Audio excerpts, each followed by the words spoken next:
Hey guys, welcome back to round two of Radiology Rewired. I'm your host, Dr. Vivek Singh. I'm a neuroradiologist, going to be taking you through how artificial intelligence is affecting the radiology workflow. In particular, this episode, we're going to talk about the current radiologist shortage in this country and in the global scale.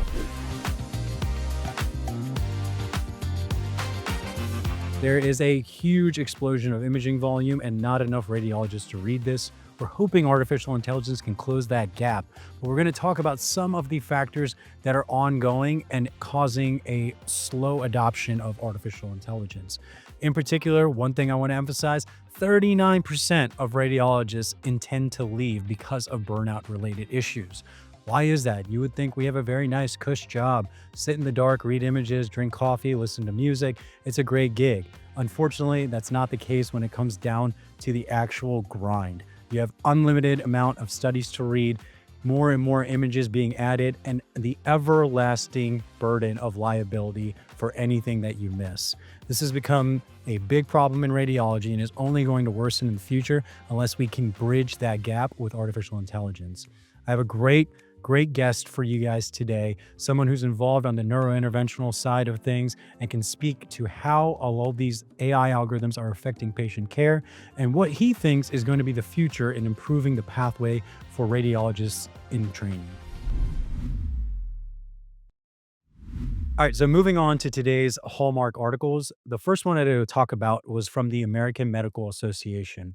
Here they looked at the top specialties with physicians saying they intend to leave in the future because of burnout related issues.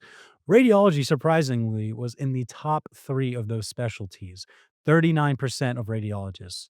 We talked briefly about how there's already a huge shortage of radiologists in this country and that imaging volumes continue to explode. So what happens when 40% of the workforce retires? It's going to exacerbate that problem even more.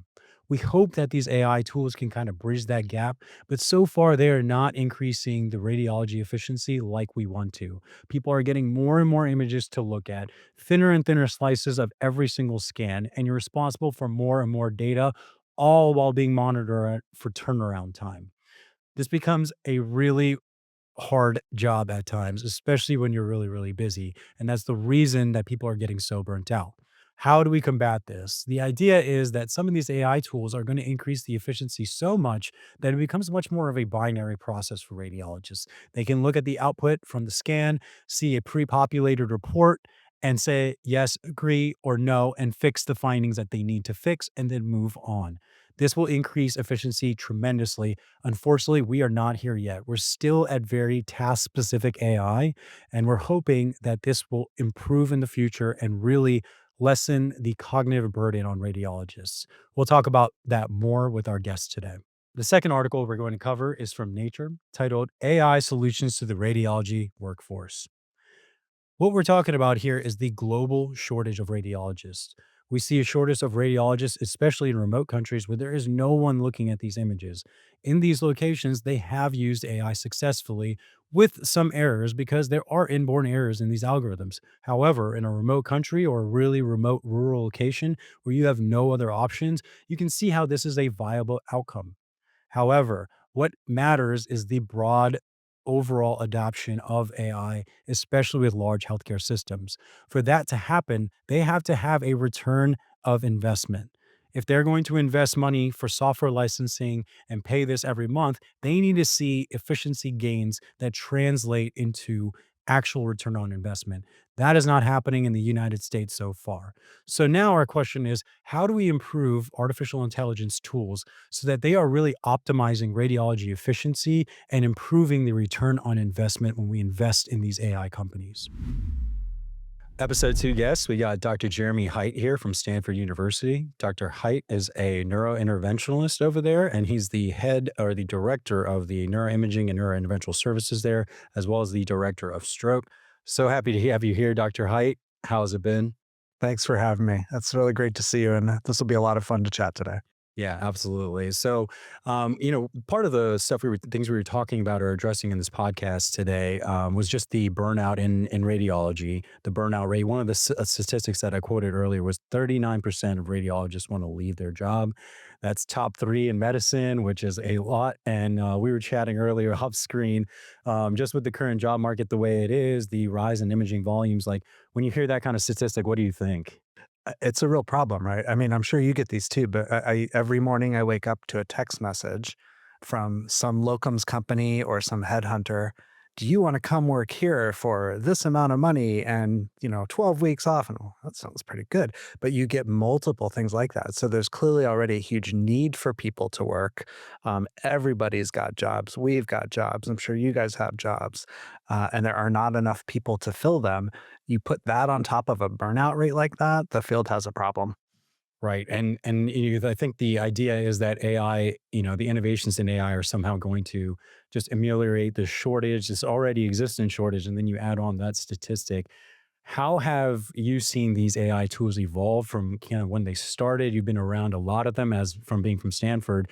I think that's where a lot of these things were developed and initiated. So how have things progressed from where you started to where we are now, especially in stroke care? It's changed a lot. And it's changed for the better and it's improved really, really quickly. I think we're kind of at this point in the curve where things are just gonna really take off and accelerate. And it's been really fun to kind of ride the first wave of that and see where it goes. But early on, for example, let's look at stroke. Okay, so when I first started my practice 10 years ago now, getting older and older, you would take a phone call, and most of our patients at Stanford who need a thrombectomy, they're actually flown in from another hospital. So you get a phone call, and it'd be an ER physician, somewhere in Central California, and they'd say, "Hey, I've got this patient. I'm worried that they've got a fairly large stroke. I'm interested in transferring the patient to you." And you can say, "Okay, well, what are their symptoms?" And you get a description of the neurologic deficits, and you say that could be a major artery that's blocked, that might be someone that's, a candidate for me to go up and pull that clot out of the artery in the brain, but I need a little more information. So then you ask them for more information. You say, "Well, what does the imaging look like?" And then you would get an answer like the non-contrast CT, which is sort of the baseline thing you do to look at the brain of a stroke patient, looks fine. And that's not enough. I don't know if there's even an artery that's blocked because, as you know, there's many things that could look like a stroke. So we don't know if we have the right diagnosis.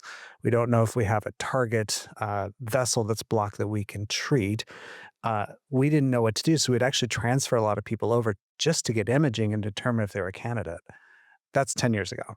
Okay, so now same thing happens. I'm on call. I'm on call this week. I get a phone call in the middle of the night from the same ER physician I spoke to 10 years ago. "Hey, I got a patient. I'm worried about a stroke." Say, "Okay, tell me a bit more." Same symptoms. Sounds really concerning. Now, instead of asking, "What does your imaging show?" I open my iPhone and I look at a Rapid app and I've got it all right there. I can see literally, okay, it is a stroke. I can see which vessel's blocked. I can see how much ischemic injury there is. I can see how much collateral blood flow is getting there. So that tells me when they fly from, that hospital to my hospital, is the stroke going to get bigger in the middle? Do we need to tell them really keep that blood pressure up, keep that head flat to make sure we're getting blood flow to the brain as maximally as possible? You have so much more information, and that's all driven by software, AI, and then apps to put it in your hands wherever you are. It's less than 10 years that this has all happened. Like, that's a really dramatic change. And again, I think we're just starting to see where this is going to go.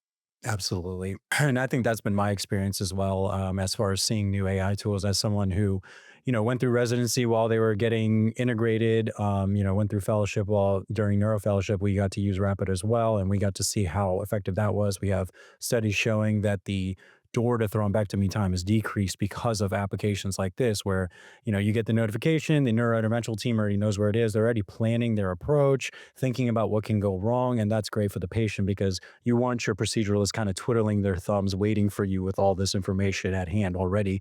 Because, as you know, like, time is brain. Every second you wait, you're just burning more neurons. So I think it's super effective. And I think that's where I've seen at least the greatest impact. How do you feel about some of the other tools in development? Have things like stuck, or what do you see the future of these new tools being developed that are actually going to be creating the most impact for us? Yeah, I think the field, this is a really good question because the field has a lot of challenges right now. There's a huge number of people trying to make new tools. Um, you can make tools, but you have to be having a conversation with the physicians, the stroke teams, whatever problem you're tackling that are going to use it. Because you have to know what's your problem, what needs to be addressed. And I think a lot of companies out there are not doing that. And that's going to be a problem because they might make a really great tool that we don't need.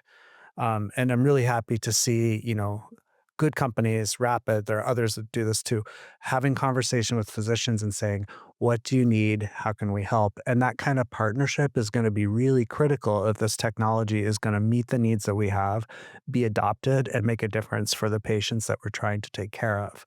Um, just to circle back to something else you said earlier, that one of the big needs is you've got this sort of divergence of two different curves. Okay, so as we just went over earlier, there's a huge need for radiologists. All right, we're only training so many. That number is not steepening. It's kind of going up at a steady rate. Hopefully, it's not decreasing, but it's certainly not accelerating.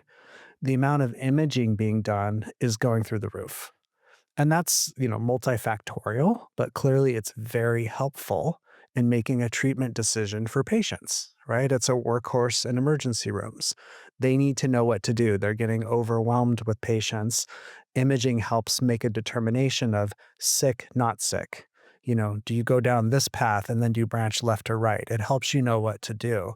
So that leads to more and more studies. So, how are we going to bridge this gap of more and more studies, a slower increase in radiologists? I think technology and particularly AI is very likely to be the answer. And I think that's a huge need that we need to be addressing. Yeah, absolutely. I think some of the problems in the early AI tools, and you kind of touched on this, where there's not enough input from the clinicians and the people who are actually going to be using it. I think one of the main complaints in radiology is that some of the tools that are being made, they're not tailored to optimizing the workflow.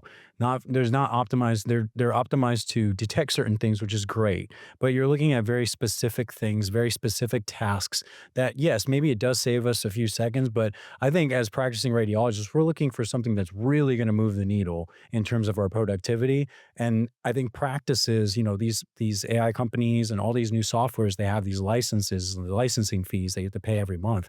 You've got to show that you're providing value to the practice, to the patients, to I think really be a big player in the AI space, especially in radiology, because as you know, everything is based off of scan numbers and RVUs and how much money you're bringing into the practice, how much money you're bringing into the hospital.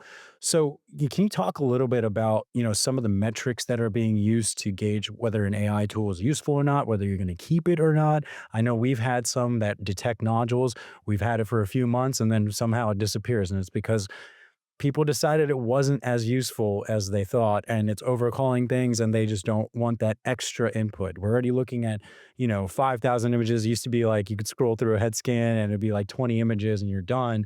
Now it's like 5,000 with 10 different reconstructions, and then now you add on other AI outputs that you have to verify and make sure that those are correct. You can see why some of these burnout numbers may be going up in a world of increasing volumes. I think this is spot on. Um, and I want to circle back to another point in a second, but to answer this question. So the software's got to accomplish a task that's useful. All right. And you're right. These are expenses, right? That you have to, someone needs to, provide money to pay for the software to help you out. So if you are a hospital system, you want to know, is this good value? And the way that most places are doing this is they're saying, okay, let's try it out. Give us a little sample. Let's put it through the ringer. Let's test it out. And the first thing I think generally people are doing is they're putting it on their systems or they're putting it through some trial cases and kind of saying, does it do what we think it does? Okay, does it detect that nodule? Okay, great. It looks like it detects a nodule really well. We think that it works. All right, so then the next step is, all right, it works. Is it helpful? And so then you want to kind of try to roll it out to some of your radiologists, get some experience with it, and then kind of see how they feel about it. And then that's where you kind of get this divergence, like you talked about, like it shows up for a bit, disappears, and it goes away. Why is that? So it could be that maybe the radiologist didn't find it helpful. Maybe they think they didn't find it helpful, and I'm going to come to that in a second. Maybe it was helpful, but it wasn't cost efficient, and you can track that, right? There's various ways you can look at, okay, if this helps a radiologist accomplish a task, if it does it more quickly, there's a financial component to that that's helpful. There's a patient care component to that that's helpful that you can quantify, and maybe that's part of how you bring it in. So I think these are sort of the ways that people assess things.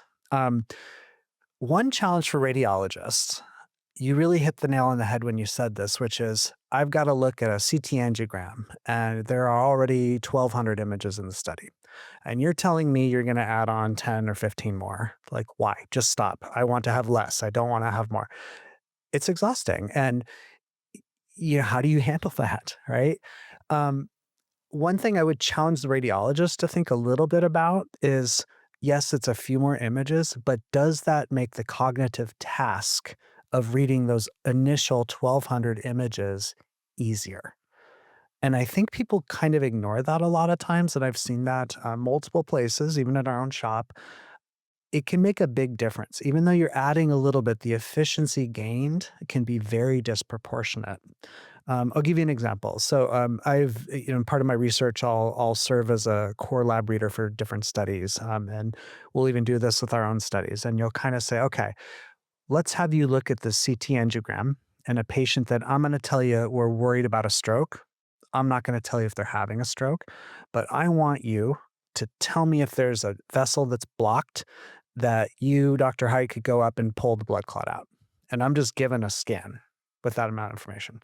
So if I sit there and I read and I'm looking for a blocked artery, I'm laser focused.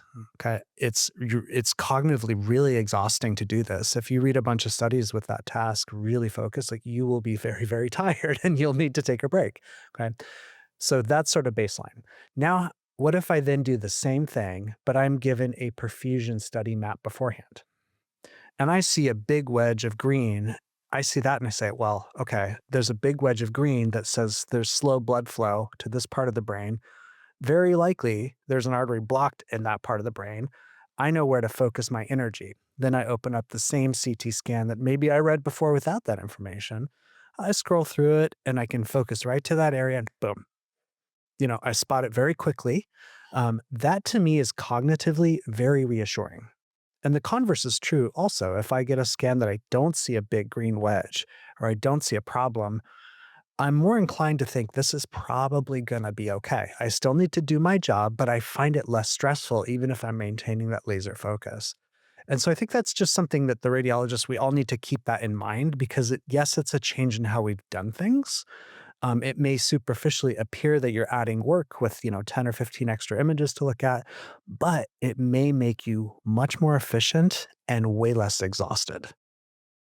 That's a great point and something, yeah, I think that's absolutely true now that I look back and think about some of those stroke studies because sometimes you do go, you do almost like a reverse search now where you like look at the perfusion first, look at the mismatch map, and then go back and start looking through the vessels and combing through everything again.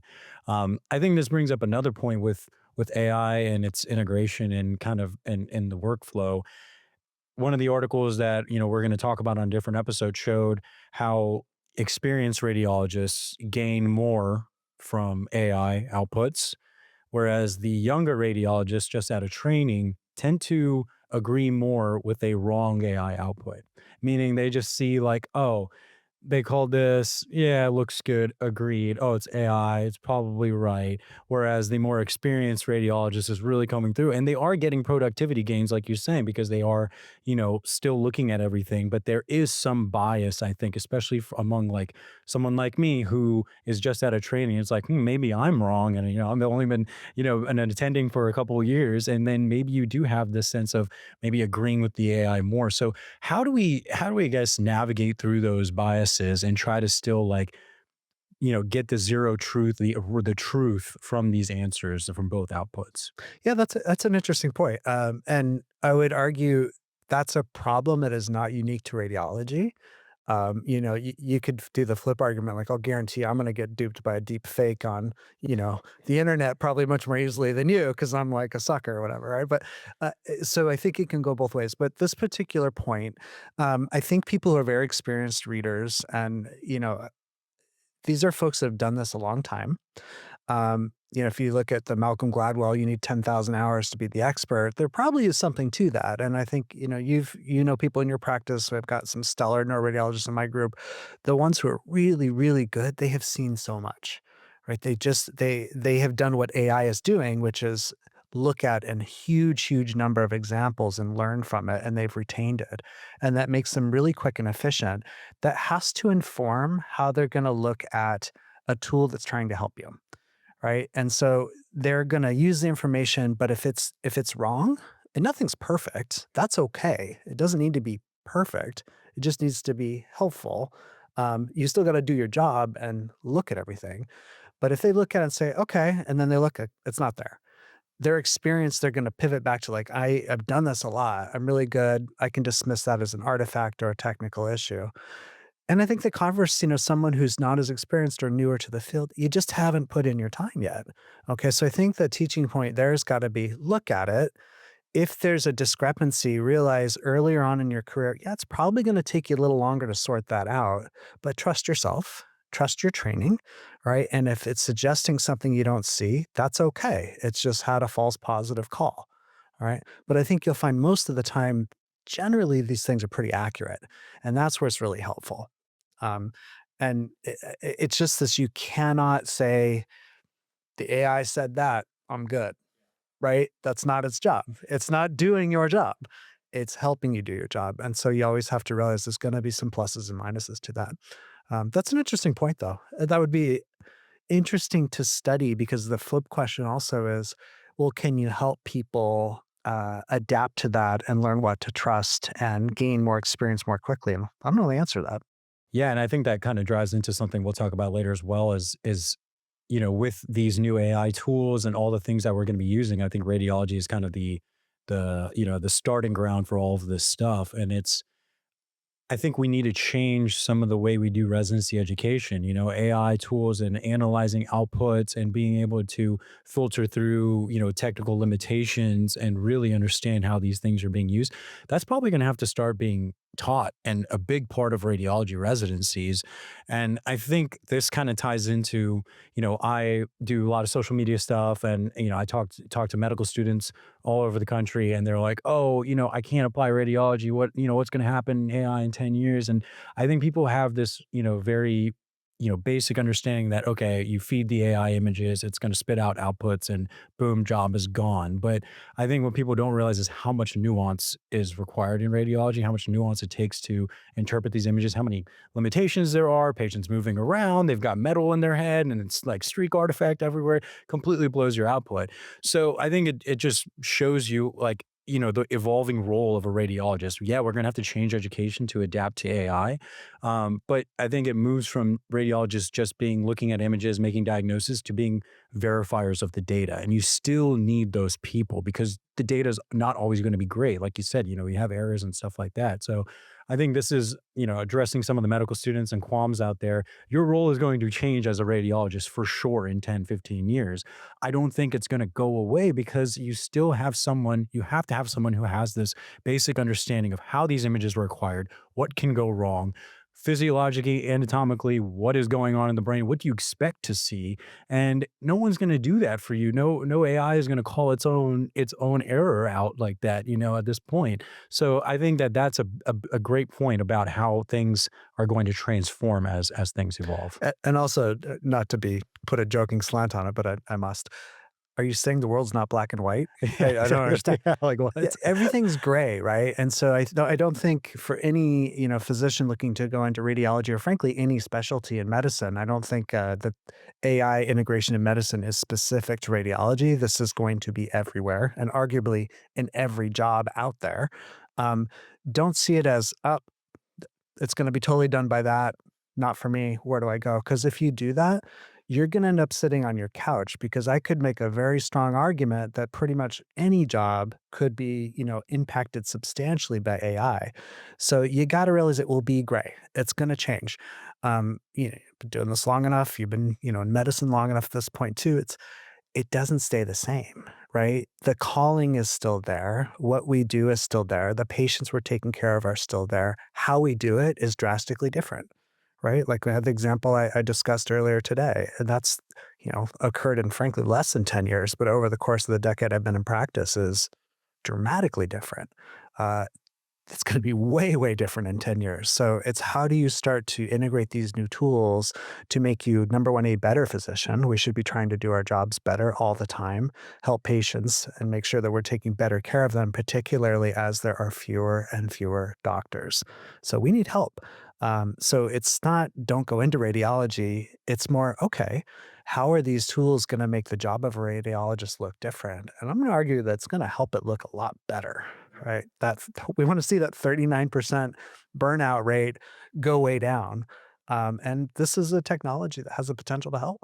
Yeah, and I think people, ask about that stuff, and I think one of the main arguments is that AI is going to reduce the cognitive burden, right, of the radiologist, and we've talked about this because in our jobs, like sometimes you open a scan and the patient hasn't been seen before, has no prior scans, has like six different types of cancers. They've got fractures everywhere. And now, whereas scan normally would take you maybe 15 minutes to read, you're spending about an hour and a half, spending measuring nodules, measuring this, and then if there was a prior, comparing it to a different study if they had a PET scan. So taking in all of these kind of things. And I think that adds a lot of you get out of one of those studies and you're like, I need a break No, for a little bit. you open that study up and you say, I'm going to close this and come back in a second. I need a cup of coffee. Yeah, because you're right. They are very cognitively tasking. And hey, it's the job, right? Like we're going to take care of that patient. We're going to look at all that stuff. But that's a very different question and a very different amount of work than a very straightforward, relatively normal looking scan for a focused question. So we need help, right? Because what will also likely happen as the population is aging, people are now living for long, long times with cancer, multiple cancers.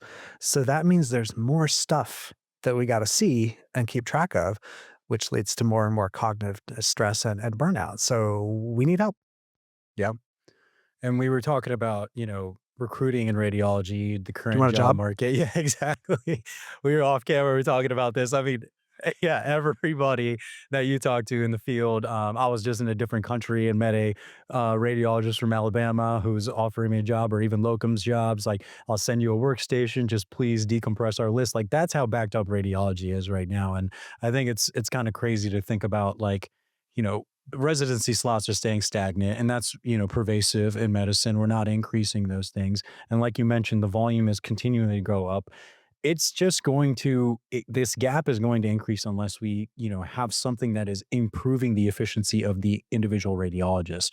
I think with the tools that we have right now, I don't think we're really moving the needle in terms of how efficient, like day to day. Are you going from 100 scans to 150 scans per person a day and still reading comfortably with the same kind of level of confidence and spending time on each patient? We're not doing that yet. We haven't reached that gap, in my opinion. I mean, I know, and when I work for a academic or private setting, so we're the one of the people who are adopting these AI tools, and a lot of practices they just don't even have them yet. So I guess my question is, how quickly do you see things improving in terms of AI improving the radiologist's efficiency? How quickly do you think that, the single radiologist can improve their efficiency by, like, let's say 30%? Yeah, I don't know the answer to that. So I'll just flat out say that. I don't think anyone knows the answer to that, but we can speculate. As I mean, number one, I think it's really important to realize this stuff is not linear, right? Like we should not expect, here's AI tool, 1 month you will be, X% more efficient. And then just nothing works that way. So this is a nonlinear problem. And it's also a problem that there are systems issues at play. There are cognitive adaptation issues for every individual radiologist as a group. So I think what we're going to see is initially very slow gains in productivity, right? We all have to adapt to what's new. But sort of like now I look at scans on my phone when I'm on call for stroke patients, and it's great. It's highly efficient. That took a little bit of time to adapt to, but frankly, it's pretty quick, right? And now, the software's been back and scroll. I can actually get a more nuanced look at stuff if I need to. That was also pretty quick. So I think there's going to be a slow, some resistance and a slower upslope as we're dealing with the adaptation. Once it's integrated and you start to use it, then I think things really accelerate. I think the real question is what's a realistic improvement in productivity that technologies that are AI driven can provide to any one radiologist? That's a really interesting question. It may be a little situation dependent, like which practice. Stanford cases, for example, we have a lot of like really sick patients, a lot of complex brain tumor things, just pathologies that aren't as widely seen elsewhere.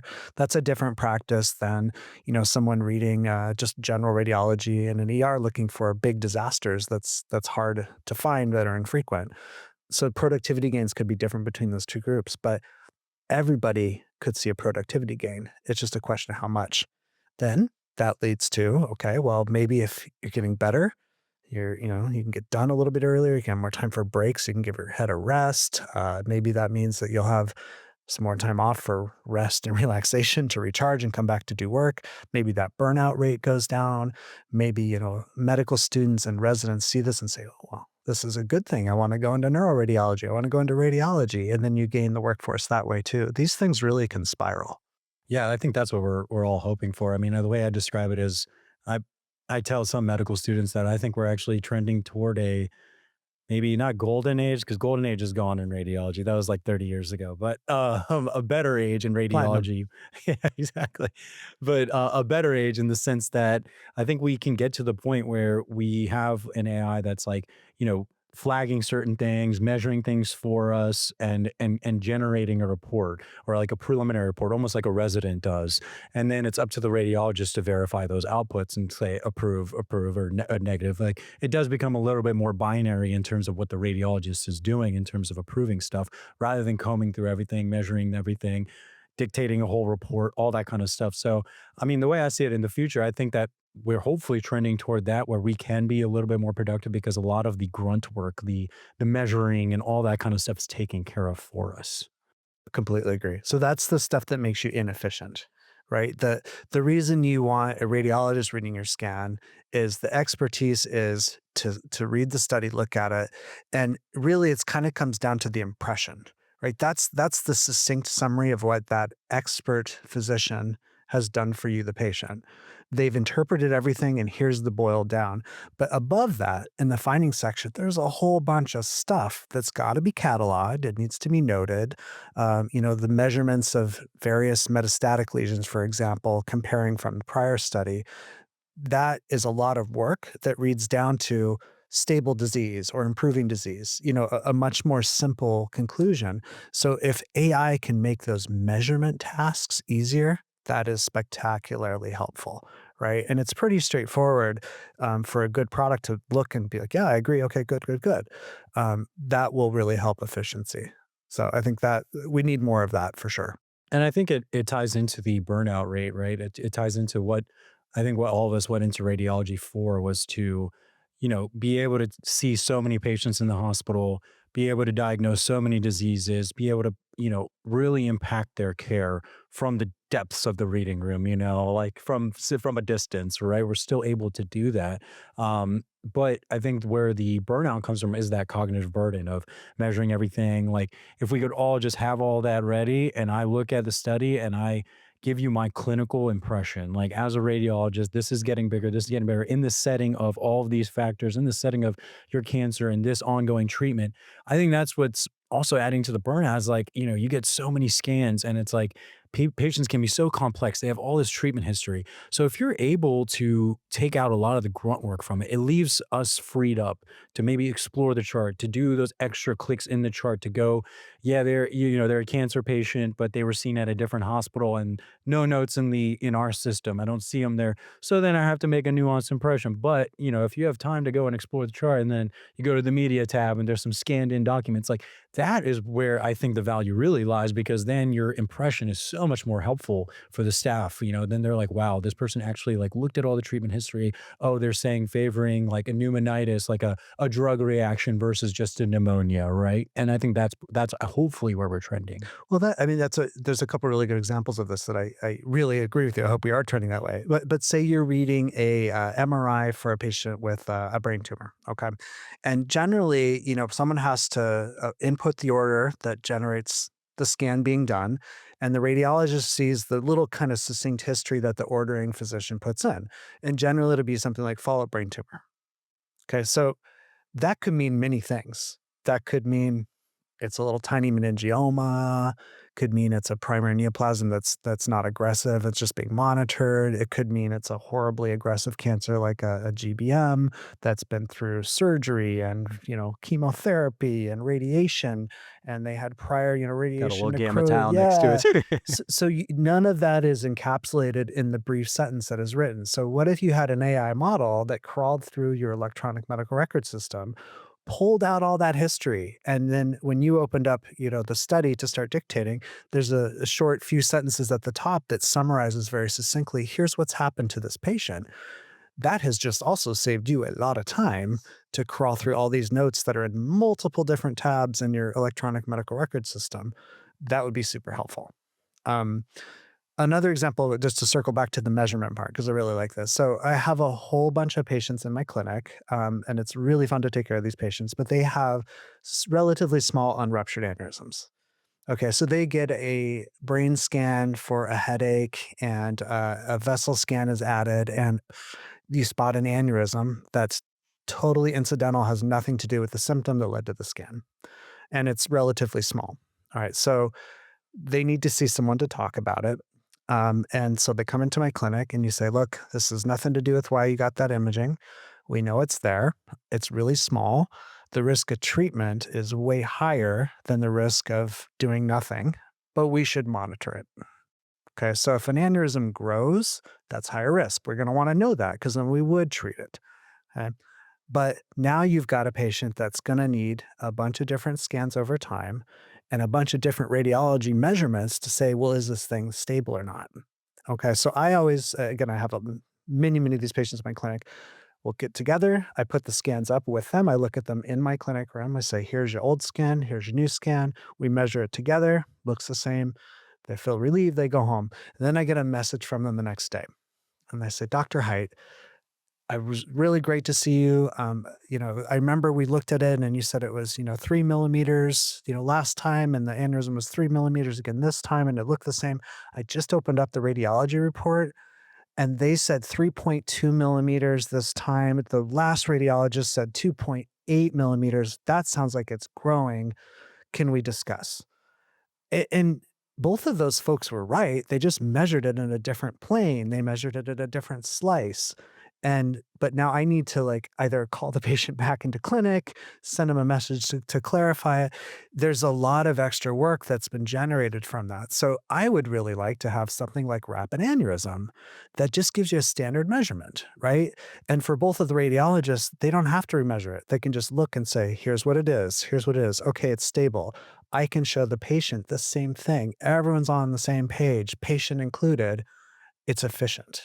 And I think also the cognitive task of measuring aneurysms on CTAs is it's exhausting I and was just gonna say, it's yep. a lot of work. So if you could take that task away, it makes it a lot easier.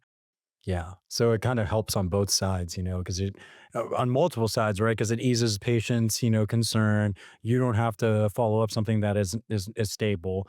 And then yeah, for us, I've been on that side where I'm like looking at the prior, I'm windowing things because when for people who don't know, like when you give contrast to patients, you can have this kind of artifact. It's like basically a little bit of brightness around, yeah, like a little fuzziness, and so then you're over there, you're zooming in, you're looking at these pixels, and you're like, I don't want to say it's stable. I don't want to say it's bigger, and you're just sitting there kind of fighting with this and you're wasting time. Not necessarily wasting time, but it is wasted time because, like, in the end, these things are stable and we're getting uh, faked out or concerned by these really technical factors that AI can hopefully see enough use cases that they're able to kind of filter through that and put a standard measurement. It's funny you say that because I think that's been when I was on neurointerventional, that's been one of the biggest things that they are concerned about is like location of aneurysms matters so much. They were talking about how morphology matters so much. If the aneurysm, you think of like a big round balloon like thing, but if one portion is jetting out more than the other, then the wall of that is going to be a little bit weaker. It's going to be thinner, and it's a higher risk of rupture. Now, when you get to like 2, 3 millimeters and things like that, and you're trying to see that on a CTA, it's going to be very hard. So if we do have these AI tools that can find some way to analyze this data and come up with that, like, hey, this one is becoming more susceptible, that's how like I think you get really impactful care there because that's something that we can't see with our own eyes. And even if you get a higher spatial resolution imaging, you're not going to be able to detect that. But I think if we are able to innovate on that front, then I think it gets more efficiency for the treatment too, and it will literally save lives because those things rupture and people die. And that's coming. There's some early studies that we need to verify and test in a more robust way. But Dan Saline has a very nice paper where they looked at patients where they were following aneurysms over time, and they unfortunately ruptured. They thought everything was fine, and then the patient suffered a rupture of the aneurysm. But they had all of the serial imaging. So they went back and they looked, and they kind of basically found that the radiologist didn't see much of a difference as they were looking at these. But when you put it through rapid aneurysm and you look at the surface area of the aneurysm, and the volume of the aneurysm, you actually see big jumps and change over time. And so that is, as you're just saying, raises a question, is even just a up, down, right, left measurement what we should be doing? Because that doesn't capture the little like kind of bleb that's formed or a change in the volume or surface area. Maybe that's what we should be doing to really pick up higher risk aneurysms. I think that's a really interesting idea, and a very good example of how, what if you had to measure the volume of every aneurysm?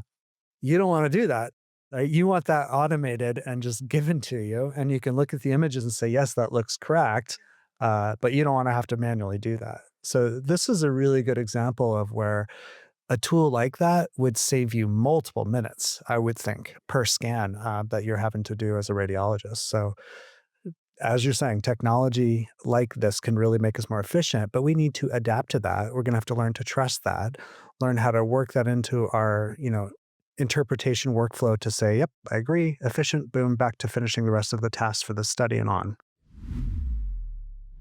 Every image starts as data, but in the right hands, it becomes a life-changing decision. Rapid AI gives radiologists the power to move from scan to strategy in seconds.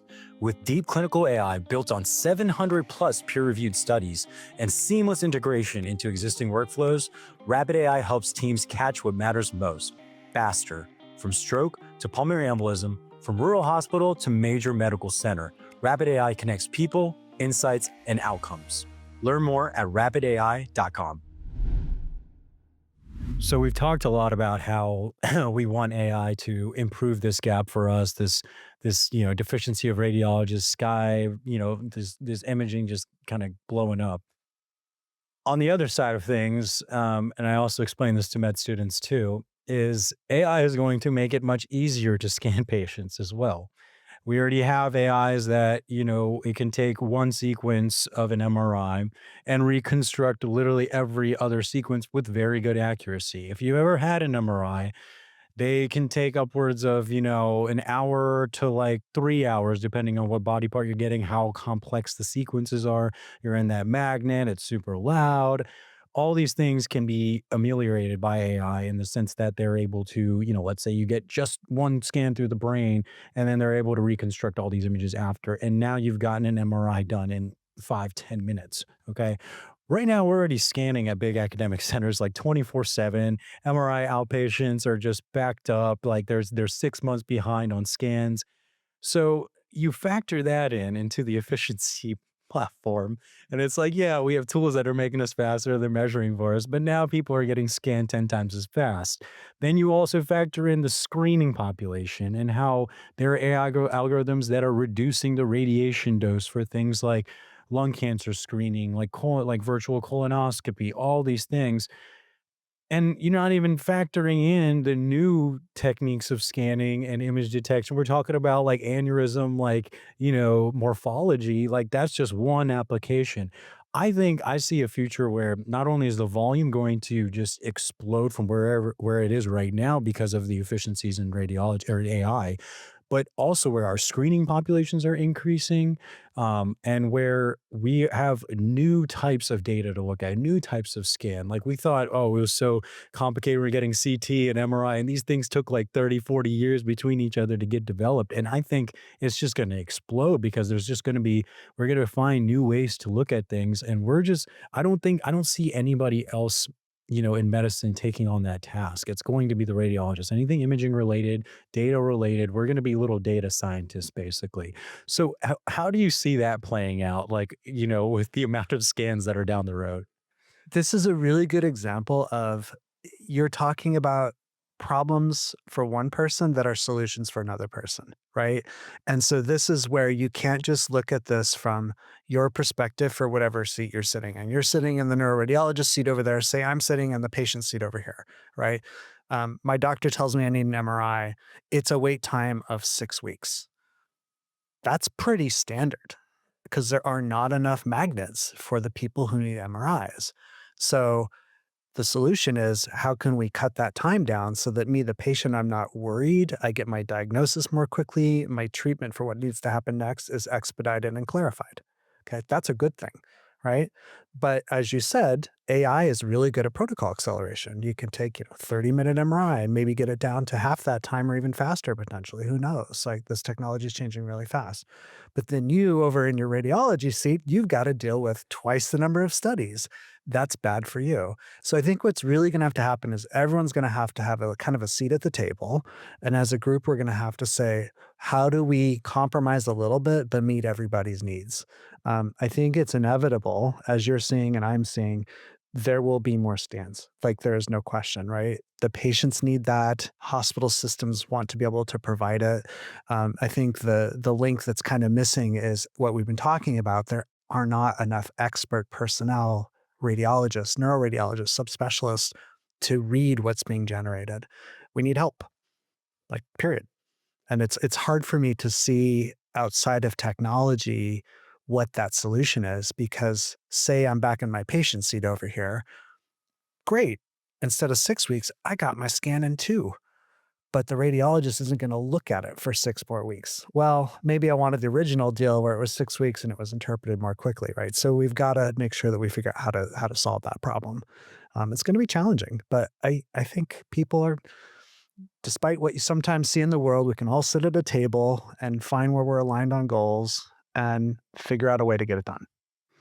How has your experience been in, being at a big academic center, kind of head of your department? How has it been recruiting new radiologists now? And what is the medical student thinking about radiology these days at your place? Yeah, I think it's mixed. So we've been lucky. We've recruited really great people. I've not been able to recruit yet. I worry that that could be something we're going to face because there are just so many jobs. And there's people want different things too, right? And each institution has its pluses and minuses. So knock on wood, we keep doing okay. We're lucky. Like I practice at a really great place at Stanford. Uh, that may not be the case. Some other folks may have different issues. Okay. I think the bigger question that's more important is what you were just talking about and mentioned before is what's the pipeline of the future, right?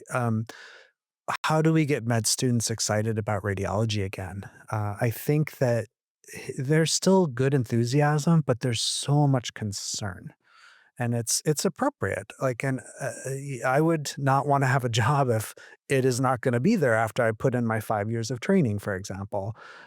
So I think there needs to be like real messaging and thinking about no, no, no, there will be a need. The job is going to look different, and yeah, I can't quite tell you what that job might fully look like. There's uncertainty.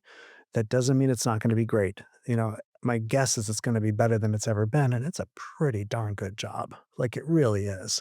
But I think that's hard for current faculty at medical schools, right? Because we're in this really challenging time of everyone is so burnt out 39%.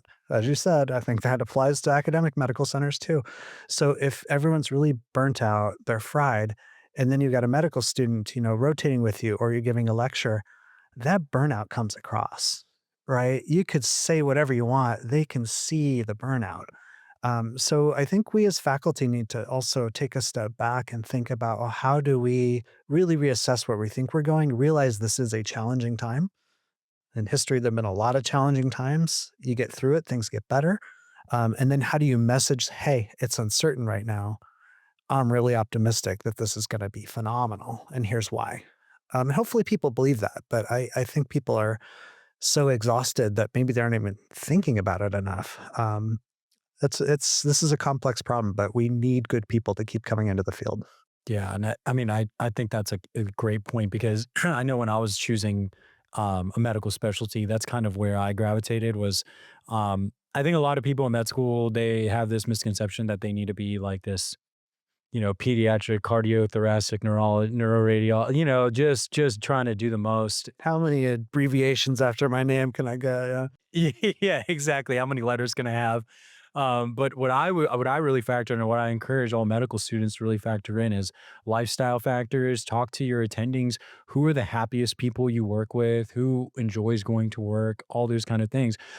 And for me, when I was in radiology and rotating through radiology, all the people I met were great. It was really interesting work.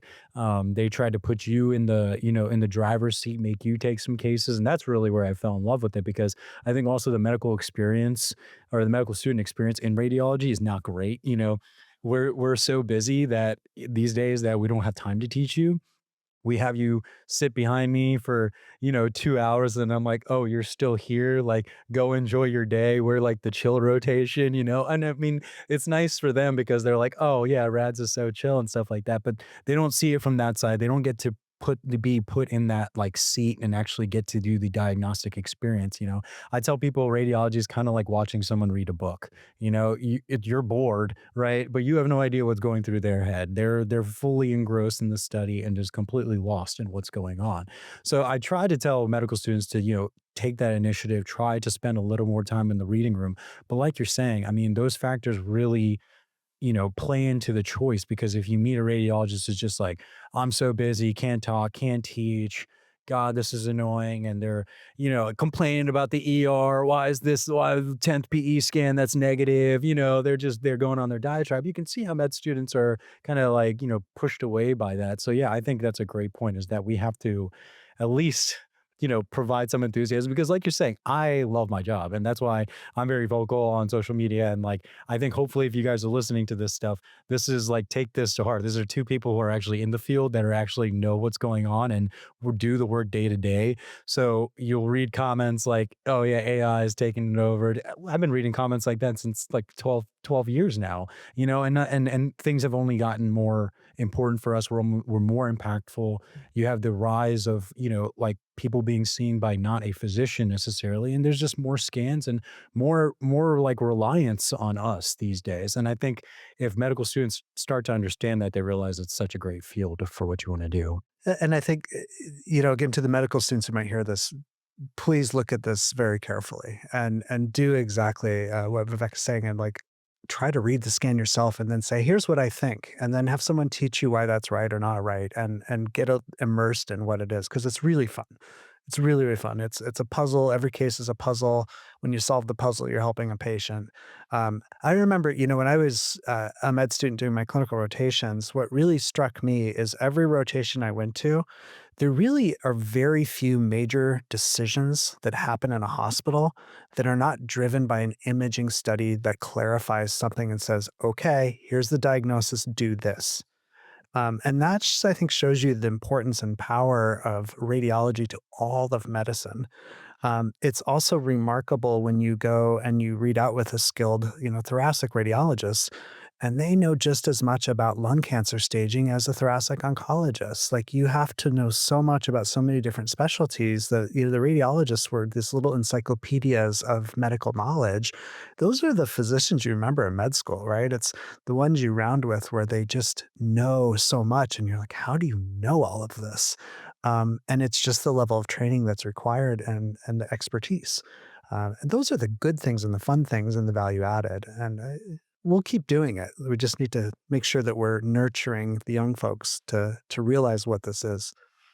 Yeah, I think that we all have had attendings that kind of worked in like the the glory days of like, I had one of the older chest attendings who, when he first started, they'd read like 20 chest x-rays per day and they would spend like 20 minutes discussing it as a group, and then these guys can pick up on all like now, so much later, yeah, they're more efficient, but the things that they pick up on x-rays, like it's very hard to find those things or to like regularly pick up those things if you're not specifically looking for it. And in this day and age where, your x-ray list, you walk in on an ICU, everybody in the ICU's got a chest x-ray, you're ripping through like 70, 80 chest x-rays right when you walk in the door. And it's like, it's not the same anymore. So that level of detail is not there. And I think that takes away from some of the fun of the job when you just feel like you're just ripping through, talking about what line is where, and then just trying to get to the next study. So I think that adds to the burnout too. And like if we, like you said, if we have these AI tools that are kind of, pre-screening these things, and we can really spend our time looking for what's wrong or something that it might have missed or something that's completely unrelated, but you catch like a lytic rib lesion on a chest x-ray outpatient, and it's like, okay, that's a big deal, right? And those kind of things I think are really where the fun is gonna come back. Well, and also the fun of, some of the best memories of medicine, at least for me, I would wager probably for you too, is your interactions with your peers, right? And so when you're not as busy and you have to call your friendly neurologist about a case you just read that they ordered, say, hey, here's what I'm seeing in this patient. How you doing? And you just 2 minutes of just, how are the kids? But the busy you are, those are the 2 minutes of conversation that you cut out, right? And so that I think also contributes to burnout. It makes you more exhausted. So if we can gain these little efficiencies, that kind of brings back the fun part of interacting with your medical colleagues, which I think is so, so valuable. And that's also good for the field, right? Because then you're not a commodity. They're like, oh, Heit called. This is good to hear from him. It's like, I know that guy. Um, and that's really critical in talking about AI too, is, that's where the tool's helping you be the physician, not replacing you. An AI module is not going to call my friendly neurologist, provide the diagnosis, and then ask, how the kid's doing at college. They're not going to know that part. Maybe they will, but probably not. Right. So that's I think another just more human, fun part of our job that hopefully this technology helps us get back to. That's a great point too about talk to me a little bit about like your experience with I don't know if with diagnostic stuff with communicating findings to clinicians. I know at my place, especially in the world of there are more and more remote radiologists covering more and more different hospitals. You're reading a brain MRI for like has a stroke from this hospital who's taken care of by this hospitalist versus this hospital. One of the reasons I get really frustrated is I can't get anybody on the phone. I'm calling the nursing station. They're like, I don't know who admitted the patient. And the admitting physician is gone for the day. Now, yeah, and that person's gone. Now there's a new hospitalist. I don't know who it is though. And meanwhile, it's like on you as a radiologist to have that blurb in your report, like critical findings were conveyed to this doctor. This patient's having a stroke. I talked to this person. They know they're going to do something about it. And a lot of times now I spend 20 minutes just trying to track down a doc to convey these messages, even though I read the scan 20 minutes ago. So do you see like, and this also ties into the other factors in radiology, right? Not just detecting stuff on a scan. That's what kind of what we talked about a lot of the times. But how do you see things evolving in terms of report production and language learning models picking up on things? I know that they have already AIs that look at your findings in auto-generated impression and for you and things like that. So how do you see that stuff evolving and how do you think that's going to factor into the burnout rate? Yeah. So I think first off, for our trainees listening, the radiologists are the doctor's doctor. I mean, that's how you can kind of think that these are people there to help you. So hopefully AI helps us get a hold of each other more easily. Like I can on my phone call, colleagues in Europe and ask them advice on a neurointerventional case like this. So it seems like we should be able to track each other down like a little bit better than we're doing. So that's a task for someone to figure out.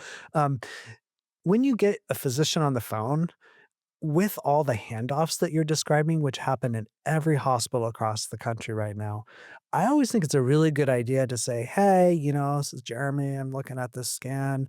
Uh, how well do you know the patient, or do you know what's going on?" Because that also makes sure that there's a handoff, because they may not have gotten handoff. Oh, hey, I ordered a head CT on, Mr. Smith. Uh, if you assume that they know exactly what's going on, you may introduce a gap, right? So you could see yourself as someone actually helping with the transition of care potentially.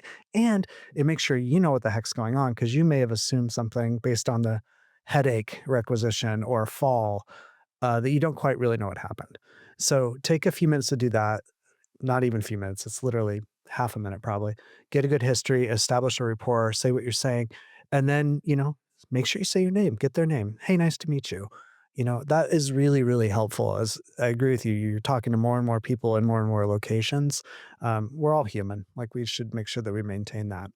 Um, I am very interested in this possibility of how much of the report could be done for you.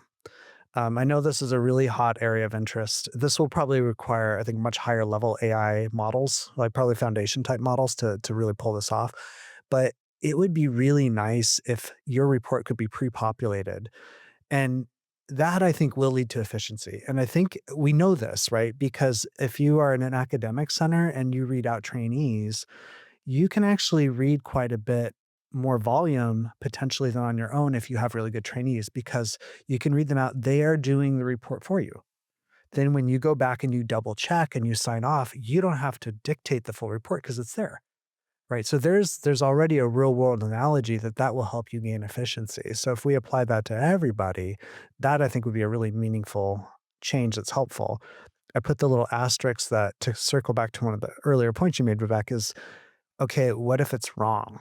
So we're going to have to make sure that we read and learn to agree. And that's going to be a workflow we're going to have to figure out, right? You're going to have to make sure you read the study before you look at that, perhaps, so that you're not biased or whatever the right workflow is, know how to trust yourself. Yeah, I think that's probably every radiologist that I talk to, that's their dream to have like an AI that functions as a like as a resident for you that looks through the study, generates the report, puts an impression, measures stuff for you, and then you go back and verify all the outputs, make sure that you agree with what's being said. And even if they don't put an impression, let's just get that finding stuff done because that's like a lot of the bulk of the work where we really provide value is in the interpretation of all these findings, putting it all together in a succinct impression that's clinically relevant, and then conveying those findings in a way that, like you were saying, the provider understands. That, you're talking to more and more people who are ordering these complex scans who may not know what you're talking about. When you're on the phone and you're talking about like the lentiform nucleus, all these different things, they're just like, "Oh, what are you I talking remember about?" that from med school. Yeah, something about that. Yeah, exactly. So I think that's really where we could get value. And when we were talking about like, how do we get that 33% or whatever increase in efficiency? I think once we get to that level, I think we'll be doing better in terms of managing that stuff. I also think, circle back another point you made earlier, which is for trainees in the field need to gain exposure to AI. Um, this is a really great tool also, right? So if you're training, dictate yourself and then look at something that, an AI model has pre-populated. How'd you do? Right. And then read out with your faculty. Did you, what do they think? Did you do better? Did you do the same? It'll help you find your blind spots. That's something when you teach trainees, you can sit there. I love to just sit there and scroll. It's like just kind of that I give them a hard time for one case at least and just keep scrolling and kind of look over and be like, how do you know when you're done looking at a head CTA? And when you first start in the field, that's a really good question because how do you know when you're done? And the answer is when you've gotten through your checklist, right? When you've looked at all the things you need to look at, you've ruled out the dangerous pathology, you've looked for your key incidentals, you looked at soft tissues, you look at the bones. You can scroll forever because there's so much information, but what are you looking for? So you go through your checklist, but the one thing I tack on at the end is everyone's checklist is a little bit different because our blind spots are different, right? There are just, I don't see things in the parietal lobe. For some reason, I have to remind myself to look in the parietal lobe. And I don't know why. Those first couple of slices up top, you just go I straight. just have a spot there that I sometimes don't see, but it's part of my checklist now because I missed a couple cases when I was a resident. And I was like, I'm not seeing this. Now it's on my checklist. I tend to not miss there anymore, but your checklist probably does not include the parietal lobe because I've heard you're a stellar neuroradiologist, but maybe you miss like something else, right? So that's where, these tools can help you identify what you miss because you dictate something, the model dictates this, you miss the parietal lobe. if you figure that out early, you're going to address your blind spots earlier in your training, which is a good thing. Yeah, I mean, that's pretty much how we learn in radiology residency. Like for those who don't know, like the resident comes in, they look at all these cases, they put in a preliminary report. If they're an upper level resident, they're really confident in what they're seeing, or if they're on call at night and there's no other attending there, they can go ahead and convey their findings, and maybe the attending comes in and corrects it the next day. But when you're in residency, that's pretty much how you're learning, right? You put down what you thought, then you get like the ground truth from the attending, like the expert.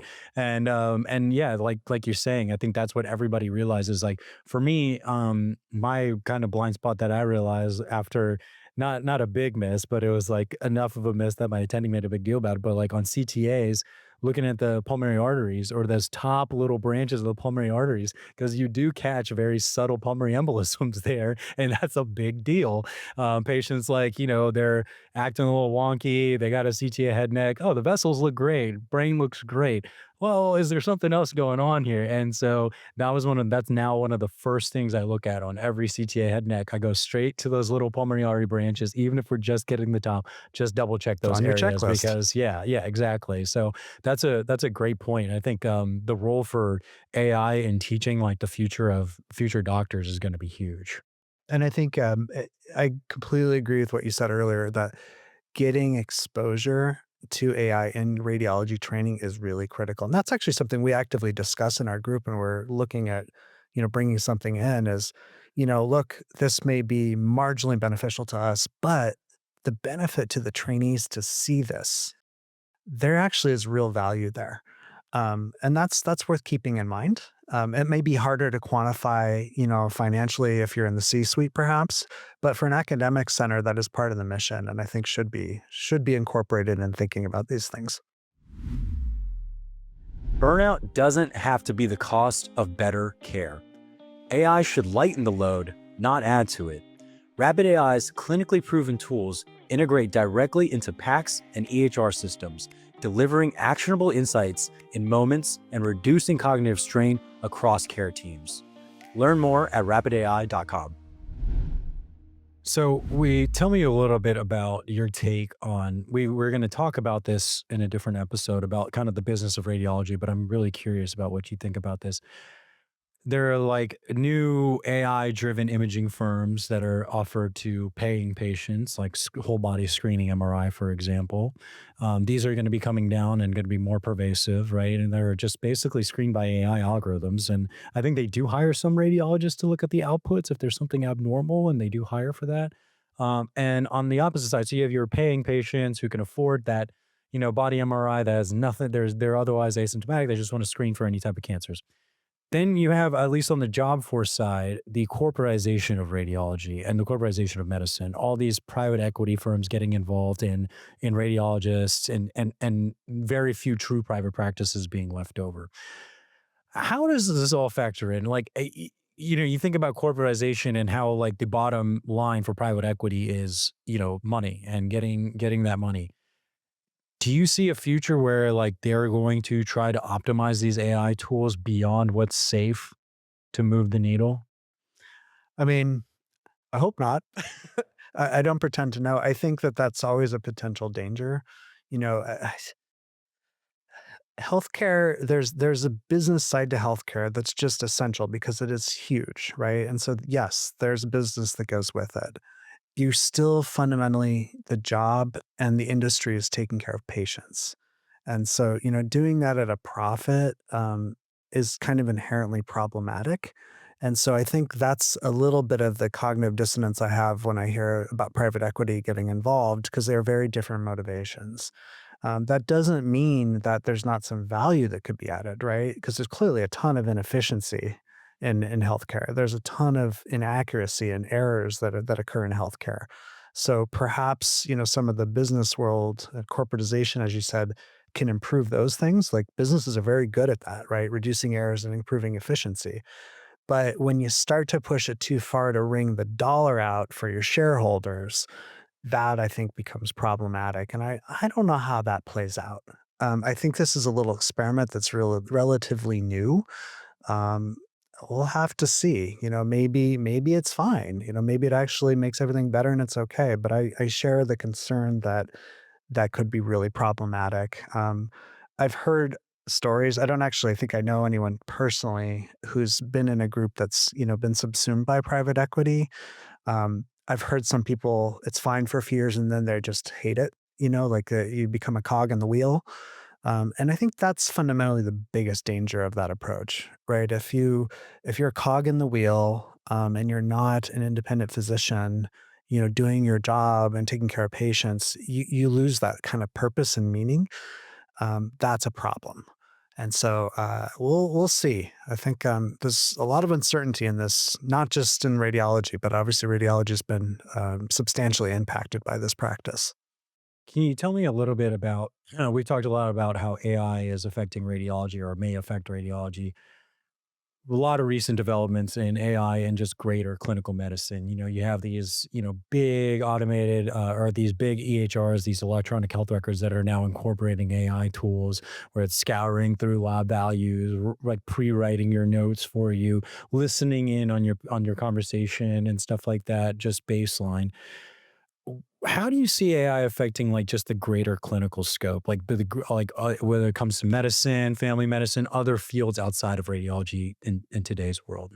AI is not just going to impact radiology. I think that's very clear. I think that's probably a very good thing because there are a lot of problems in healthcare. So, I mean, how many years have we been hearing about the shortage of primary care physicians? That's a huge problem, right? We don't have the workforce. It's a field that doesn't compensate as well as other fields, so there's a disincentive for people to go into it.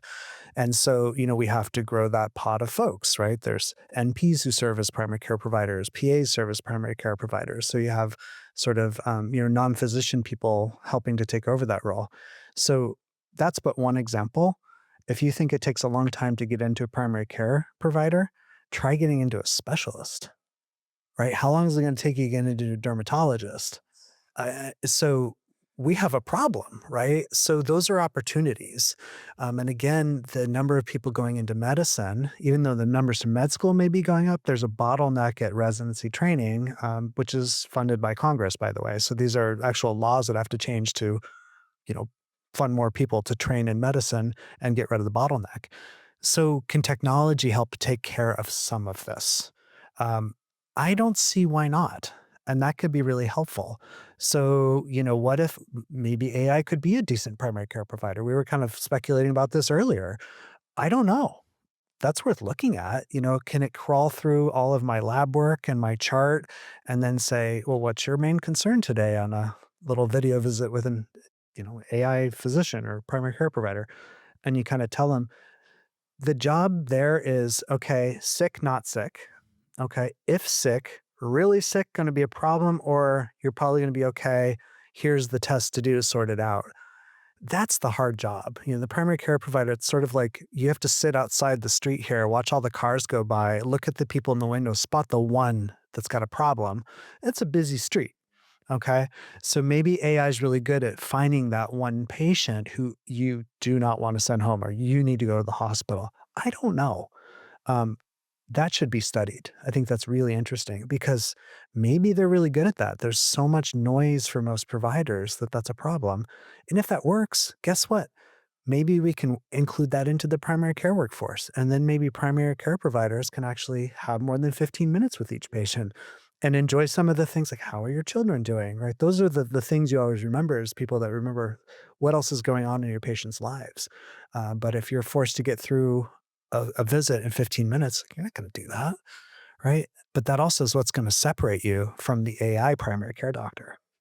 So, It's a big mix of stuff going on here. I mean, I think that that also contributes to clinical burnout, right? I mean, we talk about radiologists, but there's everybody's burning out because everybody's being pushed to see more, do more, and all while maintaining that same liability, right? Like you're on the hook for anything, and that adds a lot of stress to your job. AI tools are not going to take a radiologist's liability. So, like the thoughts of just complete replacement, like, well, who do you sue then? If there's a I don't know. I think that's it's a very interesting question, and I think super uncharted, right? Because again, no model's perfect, right? I mean, we talked about that a lot in this conversation of there's false positive, there's false negatives. Nothing will ever be perfect. It's you want it to make you better. So what if that's all that looks at and they miss a cancer, right? Who do you sue? I'm sure that I mean, is it fair to sue the AI model? Whoever sells it? Is the hospital? Yeah, is it like you didn't have over I don't know the answer to that. And hopefully, like, what you really don't want is to minimize the chance that happens so that the patient doesn't end up in a bad situation, right? But these things will happen, and I that's it's gonna be challenging, really challenging. And I think back to like, some people have brought up the idea of, oh, well, AI can be really good at looking at what's normal, right? What's negative. Um, do we give, with the rise of screening exams, negative screening exams, do we just give that all to them and say, hey, if the AI said the screening was negative, we're probably good? I actually don't think that's a terrible thing to explore. Again, I don't pretend to know the answer to that, but we were talking earlier about this huge discrepancy between people who can read the scans and the number of scans. How do we bridge that gap? Well, if you're pretty accurate with an AI model of saying normal, maybe that's okay. And then the radiologists are dealing with all the things that are not normal, which hopefully would drive down your total number of studies you need to look at every day, which helps with all the issues we've been talking about with respect to burnout. It'll be more cognitively tasking because everything you're looking at is abnormal. But also, maybe there's an advantage of knowing that, like, there is something wrong here. That's kind of helpful to know when you read a scan, right? It's the challenge is when you read something and you don't actually know. Is there a needle in the haystack I got to find here, or is this one good? And I would just circle back to what I was saying earlier about how to read a CT scan with or without perfusion information. Any hint you get that kind of says this one's a problem or this one's not a problem, I find that really helpful in how stressed I feel about interpreting the case. Maybe I would be less stressed even if everything I had to look at was abnormal. I would know it's abnormal. I don't know. Yeah. Yeah. I think about like, breast radiologists, for example, they read mammograms and then they also have the combined job of, when the patient is actually being seen for a biopsy or they have a known cancer, they come in for ultrasounds. So they're all over the place with their jobs. They're reading this massive list of yeah, it's hard. Yeah. They have a massive list of screeners from just normal women, showing up for their annual mammogram. A lot of those exams are going to be negative, right? There are going to be a few positives or something that you have to call them back for additional imaging.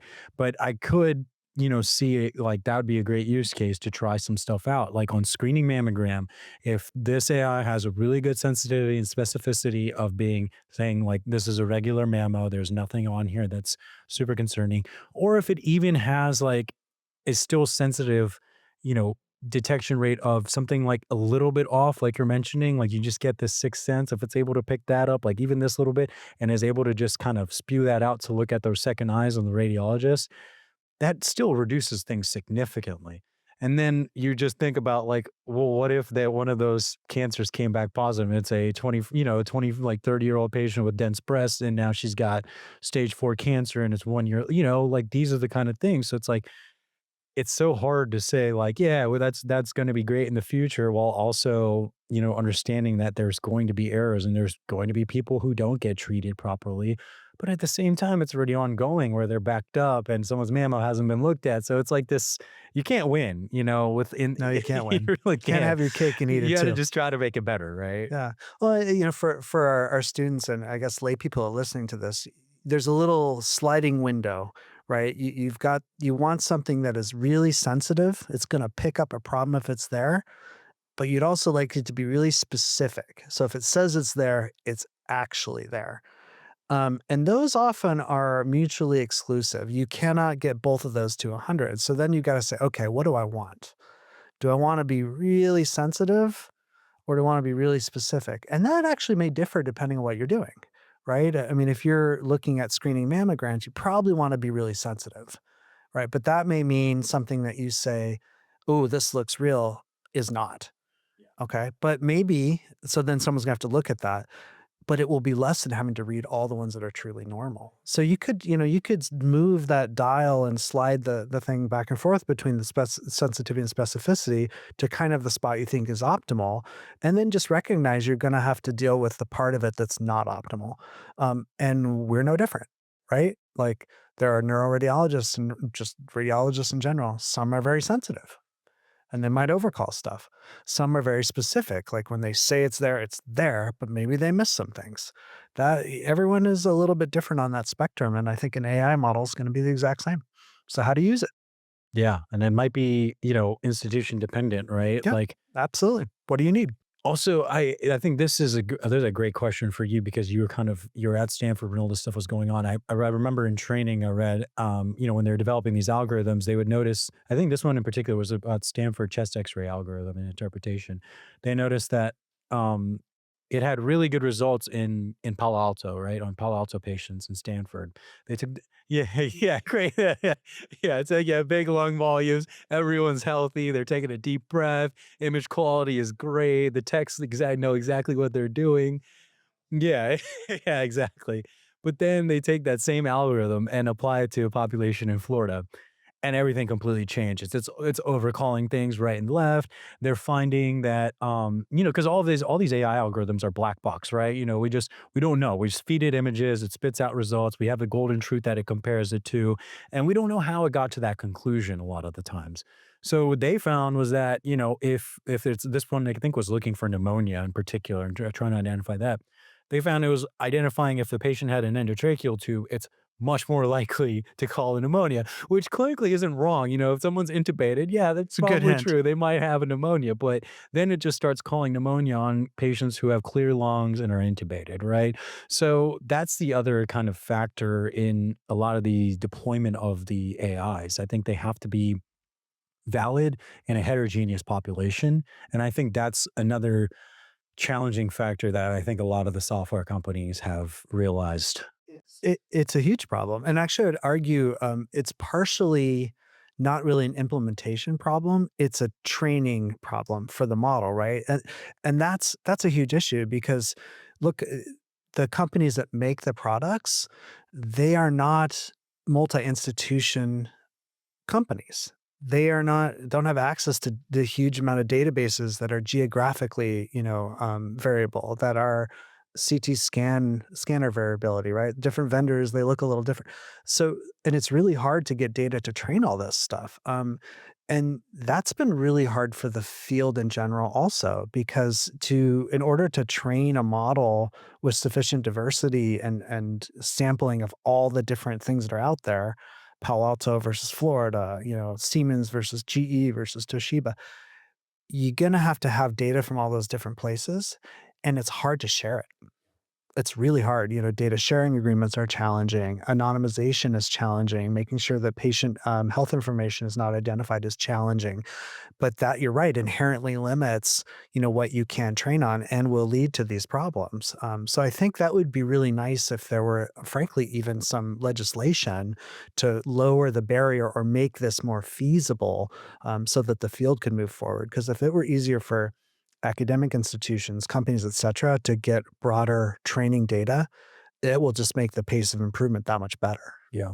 I think that's a great point, and I think that's something that a lot of lay people just don't understand. It's like that's why, the explanation is that, "Oh, radiology is so data driven. There's so many images out there.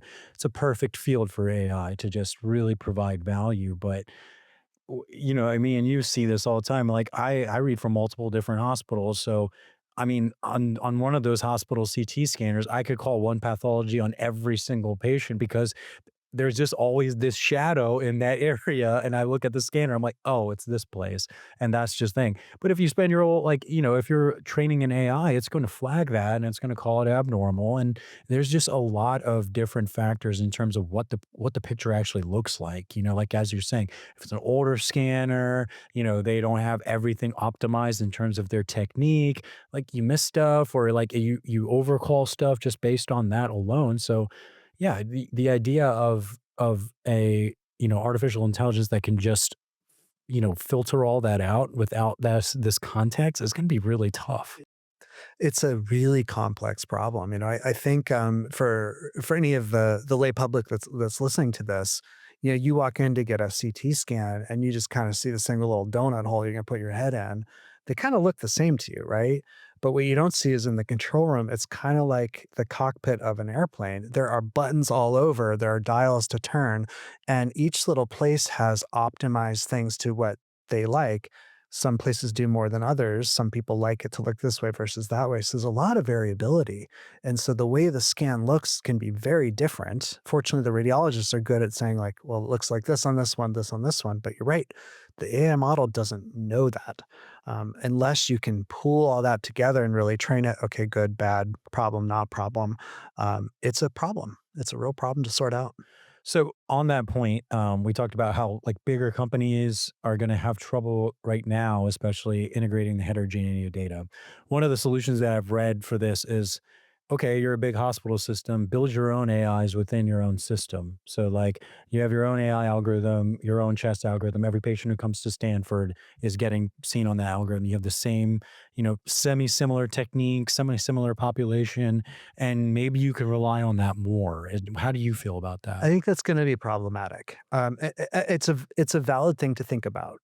The problem is gonna be that may work if, say, you're in Stanford Healthcare, you're in Kaiser, you're in Sutter, you're in a big NYU, massive hospital systems, Ascension. They have the clout and the size to not only train it, but also you're gonna have to get that approved from the FDA. That's not trivial, right? There are data you've gotta do, you've gotta show it works, you've gotta, like, go to the FDA, you gotta get approved. So these bigger entities, they could probably do that and make that work. But then you're creating a real problem for your small rural hospital, in the Midwest that is not part of that. So then you're gonna get really discrepant care, and that's gonna disadvantage rural areas, underserved areas that frankly are often the ones that need more help because there are fewer radiologists in some of those areas to begin with. So it's actually probably going the wrong way to do that.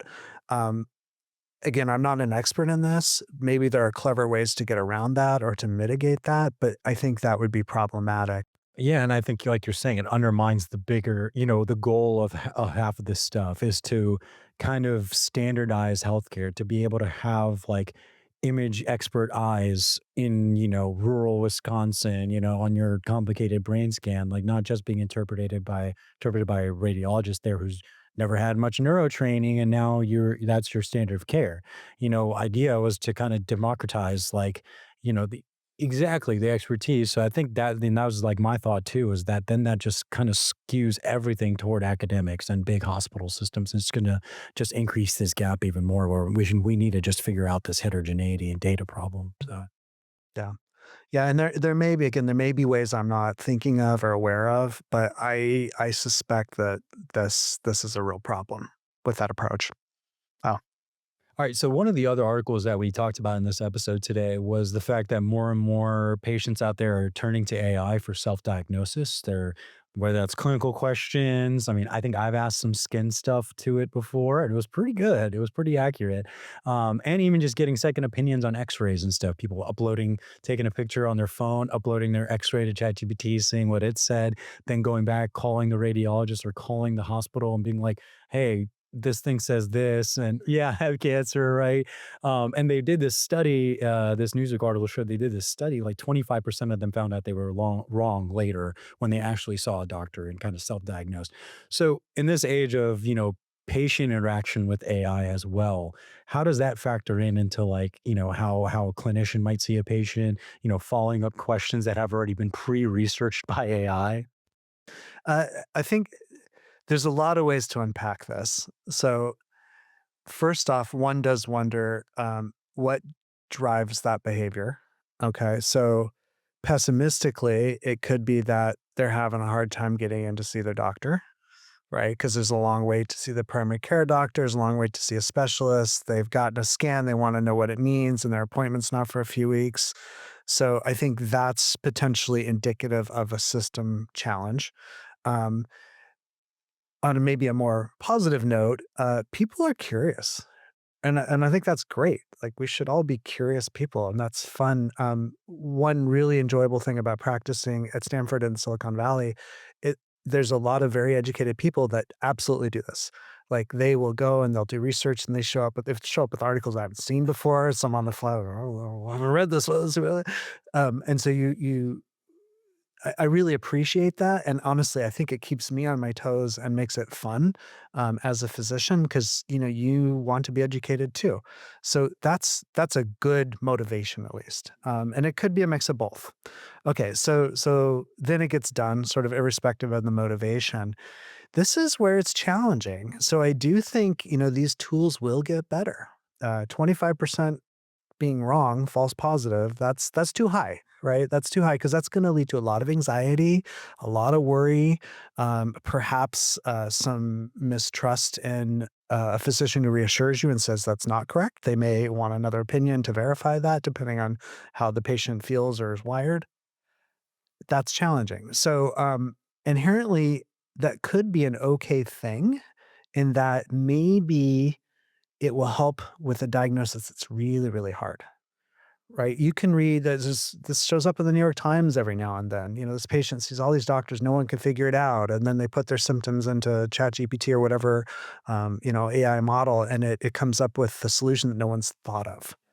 That's a great use of that. That's sort of analogous to, like, the grand rounds approach, because what the AI can do in that sense is it's acting like grand rounds. So for those of you not in medicine, every department typically has a meeting once a week where they bring in an expert speaker and they review something in depth, and all of the physicians are there to learn and discuss. And one kind of classic way to do that is a difficult case. And someone will kind of present, here's the patient, here's what they went through. Okay, what would you do? This imaging thing was done. Here's what it showed. Here's a blood test.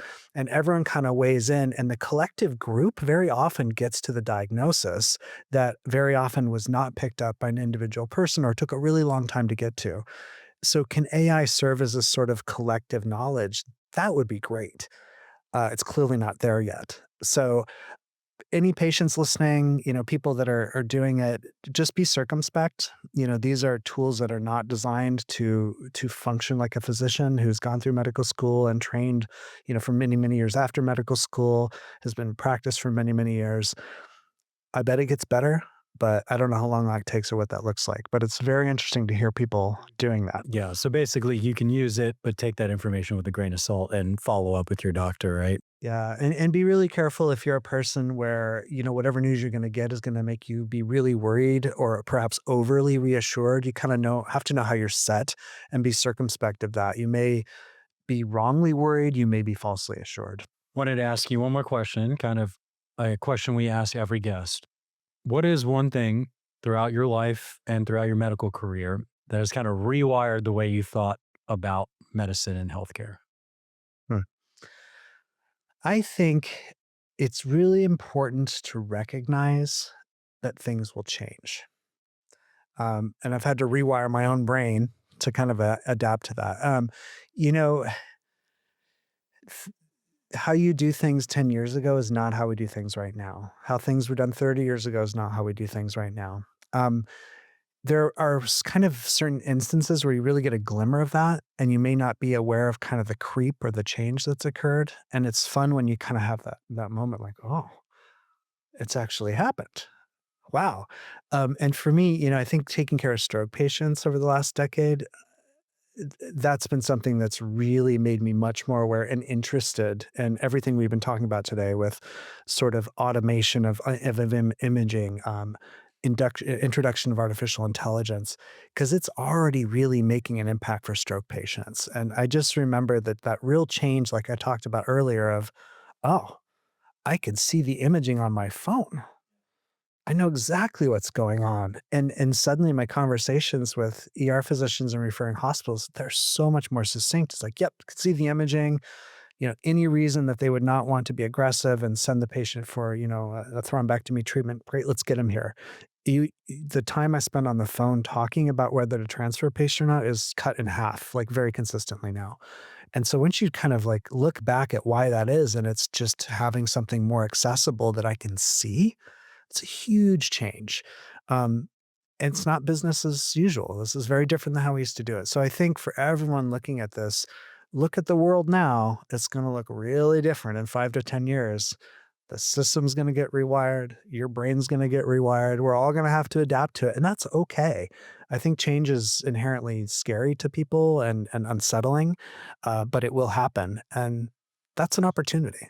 Absolutely. Hope the med students hear that and just realize that, yeah, radiology is going to change in 10 years, but it might be for the good and it's still a great field. Absolutely. Thanks so much, Dr. Heit, for joining us. Really appreciate your help. Thank you. So in this episode, we discussed the work shortage of radiologists right now. Dr. Heit did a great job explaining what tools are actually available now that are really helping radiologists, like the stroke care tools, because they improve communication between the clinical team and the radiologist, which also reduces the treatment time for patients and improves outcomes. While the stroke care algorithms have been really helpful for us, we don't see this pervasive effect of AI on the workflow for a radiologist, which is a big problem for us. We're hoping that we can shorten this gap between the number of radiologists and the high volume of imaging studies through the use of AI, but we haven't gotten there yet. Moving forward, it is going to be key to develop AI that actually factors in the radiology workflow. Radiologists want tools that are going to improve their efficiency. Hospitals want tools that are going to increase their return on investment and improve their healthcare parameters. And if you guys enjoy this content, please like, comment, and subscribe on whatever platform you're on, and share it with someone you think would find it interesting. Follow for more for next week, where we talk about the business of radiology.